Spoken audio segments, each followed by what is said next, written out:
de personajes más, si me permites, siempre es importante escuchar tu opinión.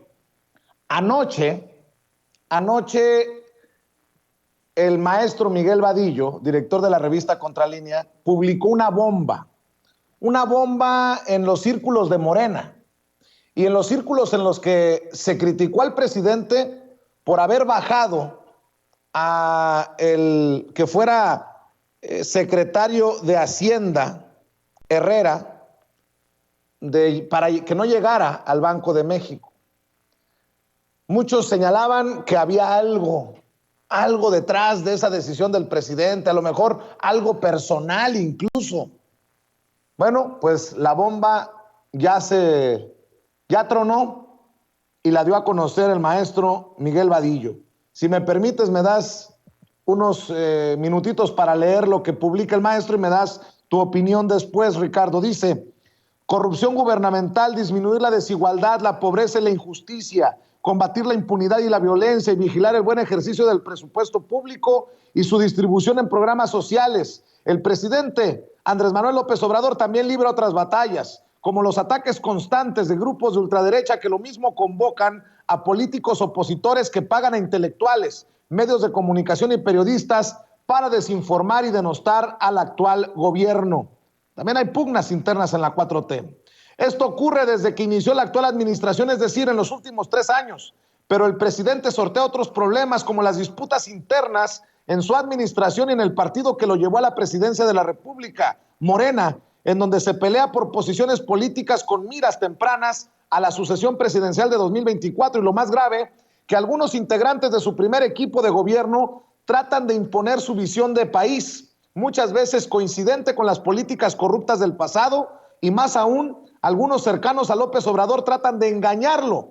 le mienten y le han hecho firmar documentos que comprometen la cuarta transformación del país. Insisto, escribe para la revista Contralínea el director de la revista, Miguel Vadillo, y esto va de la mano con lo que mucho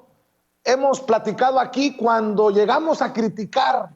alguna decisión. ¿Cuántas veces me ha escuchado decir, ¿y qué tal si están mal informando al presidente de la República? Bueno, pues escuche lo que escribe el maestro Miguel Vadillo. En ese terreno se explican los constantes cambios en secretarías de Estado, subsecretarías, direcciones generales y hasta en órganos descentralizados, pues cuando son descubiertos no hay más remedio que cesarlos, removerlos o inclusive abrirles procesos penales.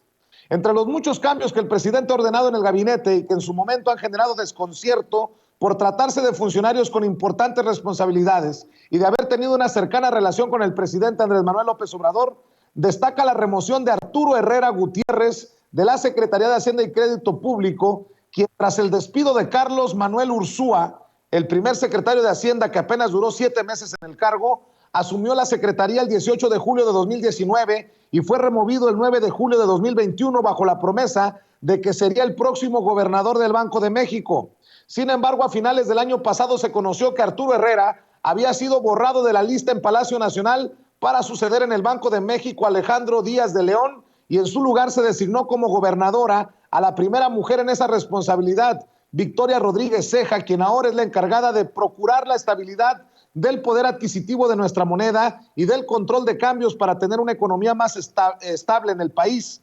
Meses después de esos movimientos en el gabinete, sabemos que entre las muchas causas que motivaron la cancelación de la propuesta de Arturo Herrera como próximo gobernador del Banco Central, fue que desde la Secretaría de Hacienda él daba el visto bueno, autorizaba a gobiernos estatales para la contratación de más deuda pública, sobre todo a los gobernadores que estaban próximos a terminar su mandato, lo que provocó una grave crisis de liquidez en varias administraciones estatales en cuanto asumieron los nuevos mandatarios, la mayoría del partido Morena, porque no había recursos ni siquiera para pagar la nómina de los trabajadores al servicio de esos estados de la República. Esto prendió los focos rojos en Palacio Nacional, en donde el presidente fue enterado de este problema y ordenó al nuevo titular de Hacienda, Rogelio Ramírez de la O, revisar lo que había hecho su antecesor Arturo Herrera, sobre todo al final de su gestión. Allí descubrieron que todavía el último día que despachó en Hacienda había firmado una serie de papeles que no consultó al primer mandatario, y para autorizar el endeudamiento a los estados les decía a los gobernadores en dónde pedir dinero prestado. es decir, recomendaba a los bancos en dónde se podían endeudar. La institución más recomendada por el entonces secretario Herrera era el banco Accendo, propiedad de los hermanos Hugo y Eduardo Villanueva, a quienes el gusto por el dinero les duró poco, porque desde finales del año pasado las autoridades financieras intervinieron su banco cuando la Comisión Nacional Bancaria y de Valores y la Secretaría de Hacienda les cancelaron su licencia para operar como institución de banca múltiple. De acuerdo con la Secretaría de Hacienda, ya a cargo de Ramírez de la O, Accendo incumplía con los índices de capitalización que establece la ley en la materia porque su caída era muy acelerada. La pregunta es si los secretarios de la Función Pública y de Hacienda deben ir al fondo de esas recomendaciones que recibían los accionistas de Accendo por parte de Arturo Herrera y si esas canonjías correspondían a algún acto de corrupción por parte de quien en ese momento era el encargado de las finanzas públicas del país. Por ejemplo, a finales de 2020 el secretario Arturo Herrera autorizó que le asignaran a la firma Toca Internacional, dueña de Banco Accendo, el contrato de los monederos electrónicos en donde Hacienda depositaría los bonos de fin de año de todos los empleados del gobierno federal, lo que significa un flujo de muchos millones de pesos en beneficio de los dueños de esa institución crediticia. Antes de que el presidente se enterara de lo que había hecho el exsecretario Arturo Herrera y para salvar el problema de endeudamiento de los estados de la República que no tenían ni para pagar la nómina, le ordenó a su secretario Ramírez de la O adelantarles las participaciones federales a los que enfrentaban mayores problemas presupuestales. Ese era el caso de Nayarit, entre otros, que había quedado con las arcas vacías y con un enorme endeudamiento público. Pero al hacer la revisión presupuestal correspondiente, el actual secretario de Hacienda Ramírez de la O descubrió que justo antes de las elecciones pasadas, su antecesor Arturo Herrera ya les había adelantado dichas participaciones a los gobernadores salientes, lo que metió en otro grave problema al gobierno federal para poder apoyar a los estados más endeudados, pues se necesitaría echar nuevamente mano del presupuesto para salvar a las administraciones emproblemadas. La pregunta que nos hacemos es, ¿a cambio de qué Arturo Herrera adelantó, sin autorización presidencial, las partidas presupuestales a gobernadores que estaban terminando su gestión, la mayoría de ellos priistas y panistas?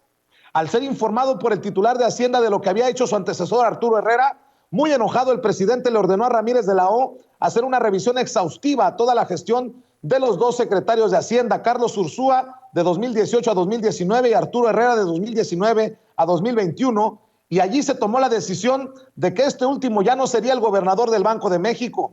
Otro hecho que llama la atención es que Herrera, junto con el actual subsecretario de Hacienda, Gabriel Llorio González, operaban y presionaban para que la banca otorgara créditos a ciertas empresas e inclusive movían hasta reglamentos para conseguir la aprobación de esos créditos. También descubrieron que en una empresa vinculada a Genaro García Luna, exsecretario de Seguridad Pública en el gobierno del panista Felipe Calderón y actualmente preso en Estados Unidos por vínculos con bandas del narcotráfico, participaba Jaime Domingo López Buitrón, exdirector general del Centro de Investigación y Seguridad Nacional, el CISEN, en 2 ocasiones con gobiernos panistas, con Vicente Fox y Felipe Calderón, y el hijo de este, Juan Martín López Buitrón, actual director general adjunto de Planeación Estratégica en la Comisión Nacional Bancaria y de Valores. Tenía el apoyo de Arturo Herrera a pesar que demandó a la Comisión Nacional Bancaria y de Valores cuando le cortaron el seguro de gastos médicos mayores a todos los servidores públicos. Y contra esto también tiene que lidiar el presidente López Obrador todos los días al interior de su propio equipo para sacar adelante su tan anhelada cuarta transformación. Pues no sé tú, mi querido Ricardo